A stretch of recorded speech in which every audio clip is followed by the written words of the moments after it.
Contractors, Kristin Bailey here, CPA and Certified Construction Industry Financial Professional for Bosch, a CPA and consulting firm that specializes in construction contractors.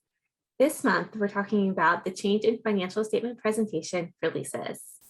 And this is a change that will affect all companies, not just construction contractors. So starting in 2022, next year, all of your long-term leases will be required to be reported on the balance sheet as a liability, and there will be an offsetting asset. Currently, there's two classifications of leases. You have capital leases that are on your balance sheet as a fixed asset and a lease liability. And then you have operating leases, and these do not get reported on your balance sheet at all. You just expense the rental payments as you pay them. So the goal of this change is to have all future monetary commitments reported on the balance sheet and not to have some buried in the footnote. So although the net equity effect of this change is going to be zero, it could have a pretty big impact on some debt covenants, especially the debt to equity calculation. So a significant amount of debt might be added to your balance sheet in the form of this new lease liability. But your equity, because that debt is offset by the asset, your equity will be unaffected. So your debt to equity percentage will increase. And this is a common loan covenant calculation for line of credits.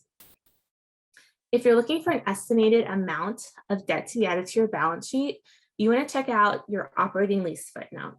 This footnote details the commitment by year for your future lease payments.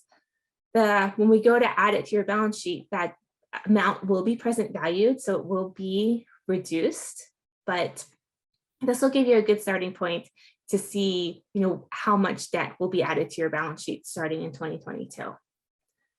You also want to watch out for related party leases. Just because they're month to month, i.e. short-term leases, doesn't mean they'll be excluded from this change. We're still doing some research and waiting on further guidance as to the proper treatment of month-to-month related party leases. The change gets really complicated and nuanced when it comes to reducing your asset and lease liability every month. So as always, you can always reach out to us at Bosch if you have any changes or any questions related to this change. We will have more guidance on this as we get closer to the implementation date, but we just wanted to make sure this was on your radar, especially if you have a debt to equity covenant in your line of credit documents.